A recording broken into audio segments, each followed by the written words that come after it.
Really good job. 31-0 shutout. First shutout here since 2018. Come on, D. Good job. Good job. I've seen the same joy and the same confidence over and over again. That's a sign of a good football team. Keep coming to work and put the things into the week that help you be successful out here. All right, so that's an awesome job, right? We had that joy and confidence. What a great example of you control. You control your joy. You control your confidence, right? What a great lesson for life as well, right? Nobody else, right? You control it, right? Let's use this momentum. All right, let's ride this momentum. We got a lot to be thankful for. When we take care of the ball and we can take the ball away, that's our formula for success, right? And then Bob gave me a stat in there. The oldest player to have 2 sacks in the first half since 2002. I mean, hey, there you go, BG. Hey, folks, still got it.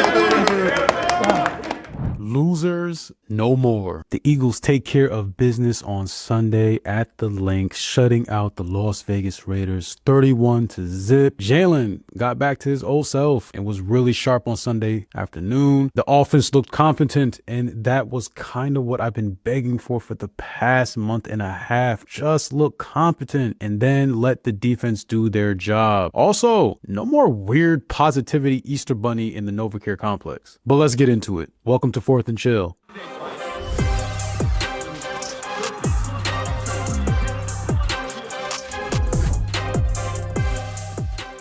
The Eagles got back to their winning ways over the weekend and improved to 9-5. And with that win and the Dallas Cowboys losing to the Minnesota Vikings on Sunday night, the Eagles' magic number to winning and becoming repeat NFC East winners since 2004 is 1. Eagles have put themselves in the driver's seat for the majority of the season. Those big wins over teams like Detroit, Green Bay, and the LA Rams matter a lot. But let's get into the game the Eagles played on Sunday afternoon. This is the type of offense I need to see from here on out. Balanced. The Eagles got it going on the ground and through the air on Sunday. Jalen Hurts silenced the critics yet again with his arm. There were real cries this past week from Eagles fans that Sirianni should bench Jalen Hurts for Tanner McKee. Jalen finished the day 12 of 15 for 175 yards and 3 touchdowns. Could have had 4, but Dallas Goedert dropped one in the end zone, but it's all good. One element that seems to be swept under the rug when discussing the Eagles' offensive woes is the lack of usage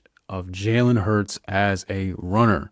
Jalen had 39 yards rushing on 7 carries.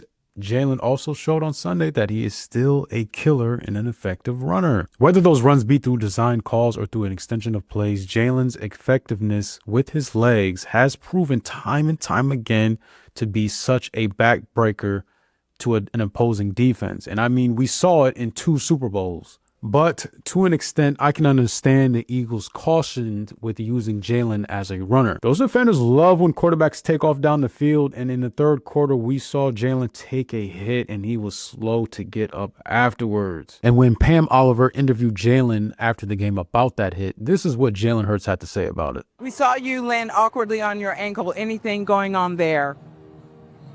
I don't know what's going on just yet. I'm happy we won. I'll be okay though. Okay, thank you. What's next? Well, thank you. Good to see you. This reminded me of last season when Jalen was concussed against the Washington Commanders after Jalen took off running. The Eagles just have to find a safe and healthy balance with him running and protecting him as a runner. So I will say something nice about Kevin Patullo today. Not gonna lie, Kevin Patullo gets really creative when it comes to red zone plays. Granted, we are so used to seeing the tush push when the Eagles are on the 2-yard line, but those 2 TD plays to Dallas Goedert were really cool. And I think that is something Kevin Patullo really does well, and it shows to be a strength of his when the Eagles are in the red zone. Hats off to him. I also smiled when I saw Hurts under center. I just feel like he can get more in a rhythm with his timing and with the route development when he's under center compared to when he's in empty and shotgun formation. Going forward, I know this is probably hopeless at this point because the Eagles rarely repeat what is working well, is utilizing Jalen under center a lot more. There was a lot of success there on Sunday, and I hope they can repeat that as the season dwindles. Y'all, I think it is time to have a tough conversation about Saquon Barkley. In my humble opinion, I think it would actually be beneficial extremely beneficial if the Eagles gave Tank Bigsby more carries throughout games. Now, hear me out. I know as a whole, the offensive line isn't what it used to be, and they probably need like a full offensive season to get right again. But if you watch the game on Sunday, Tank just provided another change of pace and vision that Saquon simply does not have right now. And this is no shade or slight to Saquon at all. I just feel like Saquon is pressing a little bit too much. I feel like he's not seeing his blocks well, and that could be him constantly embracing and anticipating a defender hitting him as soon as he receives the handoff. But when there is daylight, it seems like he bounces to the outside too much or cutbacks the wrong way. He has only rushed for 100 yards twice this season, and that was against the Giants last Monday against the Chargers. He is simply not the Saquon of old, but that's okay. Again, I think we need to utilize Tank as more of like a running back by committee to kind of save Saquon for those big runs if needed. I don't know, y'all, if I'm tripping on this or if you do feel like Saquon has lost a step this year, let me know in the comments below. Vic Fangio finally pitched his shutout on defense. On Sunday, the Eagles allowed the fewest yards by a team with 75 yards allowed against the Raiders. Straight dominance. I said this last week, and I'll say it again. The Eagles have a championship level defense, and if they keep playing this way, the Eagles will be raising banner number 3 really soon. Now, I have to take this time to shout out a few key players on defense from Sunday's game. Adoree Jackson continues to improve. No one was a bigger Jackson critic than me. He looked good out there, and it took him 15 weeks, but I guess he is really starting to get comfortable with his assignments in Fangio's scheme, and it is paying off. Brandon Graham has turned back the clock. I think the Eagles found a new position for Brandon Graham at defensive tackle. He was giving the Raiders' interior offensive line fits all Sunday afternoon. We saw the combination of speed and power from Brandon Graham on Sunday.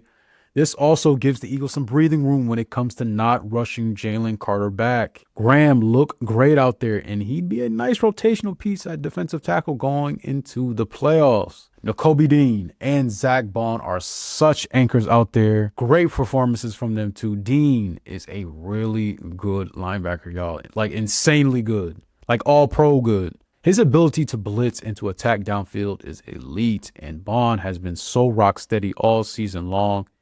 It seems like every level to this defense has played exceptionally well of late, and they played exceptionally well on Sunday. I do need to apologize to y'all for my Lane report last week. Lane made it seem like he was good to go after this tweet he sent out, but it looks like the Eagles gave him an extra week of rest. But he is on track to play on Saturday against Washington, according to reports. The Eagles have 3 games left, and as I mentioned before, they only need 1 more to clinch the NFC East. Washington, Buffalo, and then the final home game at the Link against Washington again. Listen, Washington has announced that they are shutting down quarterback Jaden Daniels for the rest of the season due to that arm injury. So the Eagles will be seeing Marcus Mariota twice in the final 3 games. Family, there is no excuse. We need to beat the brakes off this 4-win team. Finish the season strong, man. Get yourself some momentum heading into the playoffs. That's all I ask. Listen, man, there's not much more to say. I appreciate y'all for tapping in this week. Stress-free Sunday. You gotta love them. Do not forget to like, comment, and subscribe to the channel. Also, hit that notification bell for all Eagles-related news. And until next time, fly, Eagles, fly.